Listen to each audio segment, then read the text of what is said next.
Grieving during a war is hard, but feeling alone makes it harder. It appears that the episode is making a point, as it opens with Corlys and Rhaenyra taking a moment to reflect on Rhaenys alone. Last time they'll deal with Rhaenys' loss before moving on. This means Rhaenyra has to cope with a small council that makes overtly misogynistic remarks about her, including claiming Daemon's absence from Dragonstone was the result of a marital spat. Arguably the most outspoken of them all, Alfred Broom's insolence and refusal to submit to Rhaenyra appear primarily to be motivated by his conviction that women are not as well suited to the business of war as men are. But as Rhaenyra points out, they have been at peace for all this time. Alfred has not personally witnessed any more combat, so it is useless to try to dispute who is more capable.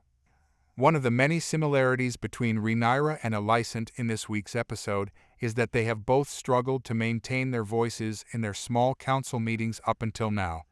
However, while Alicent is left to wallow in her own humiliation after being swallowed up, talked around, and ignored, Rhaenyra pushes her way back into the conversation, reasserting her authority and herself, while demanding answers that her advisors may not be able to provide. It doesn't help that her closest allies are mostly made up of males who question her every move or young people who are hardly adults themselves, with the exception of Corlys, whom she wants to refer to as her hand and Mysaria. Jace even goes ahead and conducts certain negotiations on Rhaenyra's behalf without consulting her beforehand.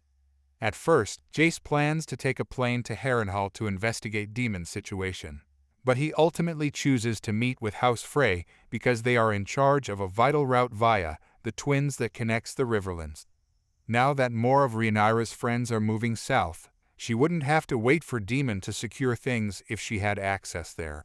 It turns out that Jace is actually pretty excellent at negotiating, although he's also making promises he might not be able to keep, like giving the Freys leadership of Harrenhal, which Baela doesn't disclose to Rhaenyra until after he's already left.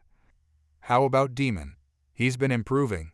Episode 5 highlights how much he needs to get his act together both tactically and mentally, with him failing to gain a surrender from the Brackens despite being threatened with death by dragonfire and dreaming of becoming deeply involved with an enigmatic woman who turns out to be his mother, Alyssa. Worse, because Larys moved most of the family money to King's Landing when his father and brother passed away in Season 1. He finds that Harrenhal barely has enough gold to keep the flames going. Sir Simon Strong offers that Daemon ask Rhaenyra for the money they require. But Daemon quickly dismisses this suggestion out of pure stubbornness and says he will handle the crowdfunding himself.